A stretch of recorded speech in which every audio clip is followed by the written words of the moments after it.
En marchant près du ruisseau, on pourrait croire que le paysage qui m'entoure est figé dans le temps, immuable même.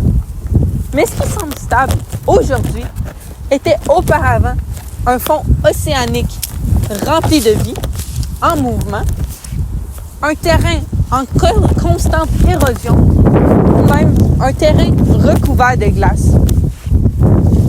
Mais, comme l'écrit Albert Camus dans le roman L'étranger, j'ai compris que j'avais détruit l'équilibre du jour. Ce passage me fait bien penser à ce que je vais vous parler aujourd'hui. Il faut croire, il faut comprendre que c'est le passé qui a été bouleversé, l'équilibre du passé qui a été bouleversé par le présent, comme cette citation. Ce sont ces changements perpétuels qui nous amènent à une réflexion plus large sur l'effet du temps sur notre Terre.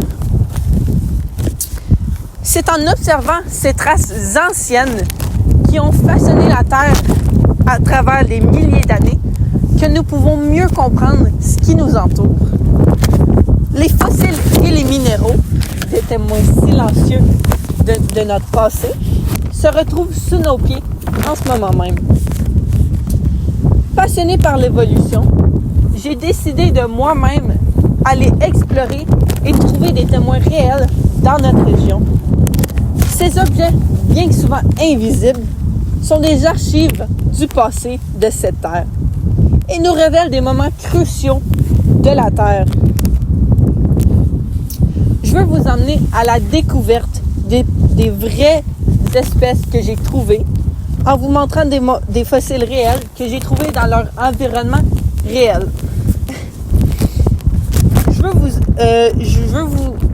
Nous allons explorer 3 aspects principaux.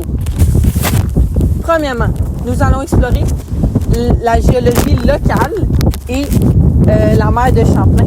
Pourquoi cette mer était ici et comment celle-ci a laissé des empreintes de l'existence d'un passé. Ensuite, nous allons explorer les minéraux et les fossiles de notre région. Qu'est-ce qu'ils nous apprennent sur la stratigraphie qui se retrouvait ici et pourquoi ils sont importants. Ce qui fait lien avec mon 3e point, l'importance de signaler ces retrouvailles, l'importance scientifique que nous apporte à parler des roches et des minéraux locaux. Mais avant de parler des fossiles, il faut comprendre d'où ils proviennent. Il y a environ 10 000 ans, la mer de Champlain était ensevelie, notre région sous l'eau. Tout était recouvert d'eau. Toute cette région était ensevelie.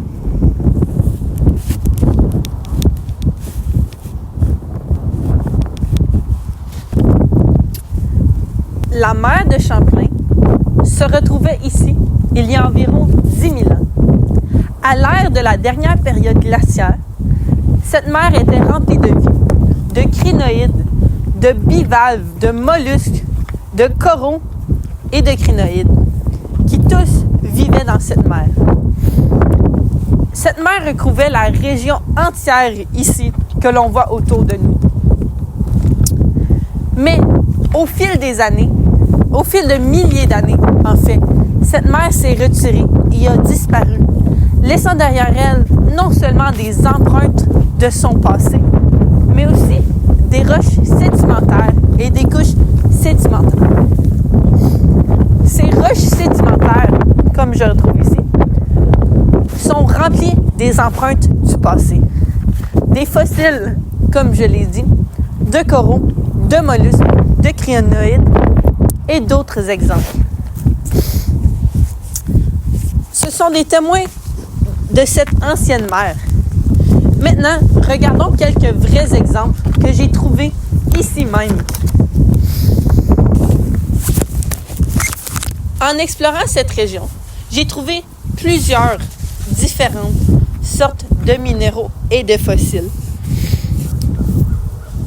Nous pouvons trouver des fossiles marins qui ici sont des brachiopodes, ce qui se traduit en français pour des bivalves. Ce sont une sorte de mollusques qui habitaient les fonds marins peu profonds et qui sont assez faciles à retrouver grâce à leur coquillage, leur coquille qui est composée de carbonate de calcium. J'ai utilisé de l'acide chlorhydrique pour le déterminer. L'acide chlorhydrique, aussi présent dans le vinaigre de maison, le vinaigre blanc, est un acide qui permet de déterminer s'il y a du carbonate de calcium. En déposant quelques gouttes sur sa surface et en observant des bulles, j'ai pu déterminer sa composition. Je sais pas si on peut voir ici. Ici, on voit l'empreinte de fossiles. Donc, pas vraiment des morceaux de coquillage, mais plutôt l'empreinte qu'ils ont laissée. Ensuite, les coraux et les préisoraires.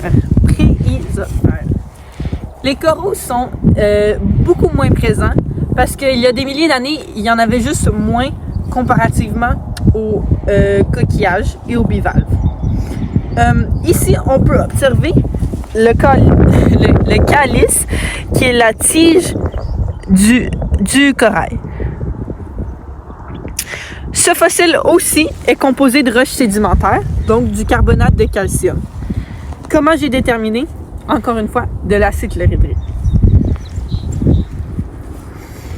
Voici un autre exemple de fossile bivalve. On voit bien le coquillage ici, qui n'est pas composé de carbonate de calcium. Mon prochain exemple sont des crinoïdes. Les crinoïdes sont aussi appelés des lys de mer.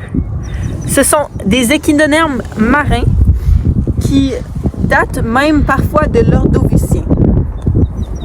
J'ai d'autres exemples ici. On peut voir, c'est difficile à dire, mais on peut voir la tige.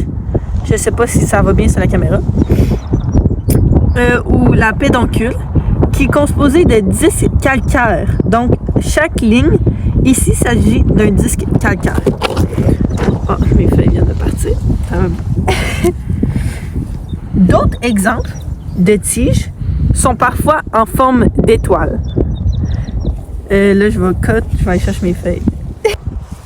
Ici, il s'agit d'une géode remplie de quartz. J'ai retrouvé cette géode près du ruisseau, dans un fossé. C'est sa surface rugueuse. C'est sa surface rugueuse dont j'ai déterminé que c'était une géode. On peut aussi voir une cavité à l'extérieur. Comment les géodes se forment? Les géodes se forment dans les régions qui sont riches en dépôts sédimentaires de la mer de Champlain. Donc, la théorie, c'est que cette géode s'est formée dans des conditions où le silice s'est précipité à l'intérieur d'une bulle de gaz dans une roche volcanique ou d'un vide dans un nodule calcaire. L'eau du ruisseau, donc toute cette eau ici, a probablement transporté la géode, donc son emplacement final, le fossé juste ici. Ici, on peut déterminer quelques traces d'oxyde de fer, donc des taches orangées, qui sont un peu difficiles à voir, ce qui pourrait déterminer qu'elle est aussi sédimentaire. Oh, il fait froid. Les géodes ne sont pas courantes dans toutes les formations géologiques, surtout dans les dépôts liés à la mer de Champlain. Donc, le fait que j'ai trouvé ça est assez rare et je suis assez chanceuse. Elle témoigne d'un passé géologique plus ancien, probablement lié à des conditions hyperthermales ou volcaniques antérieures aux dépôts marins.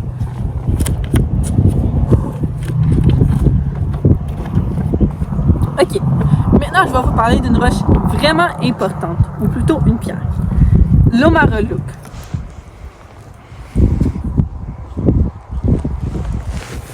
C'est un type de roche glaciaire qui est très particulière, généralement associée aux blocs transportés par les glaciers.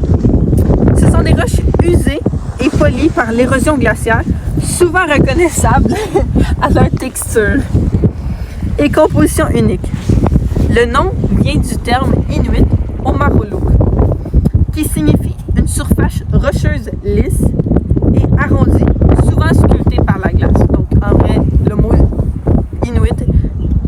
la même définition que le mot français. Mais ici, on peut observer une cavité à l'intérieur de la roche.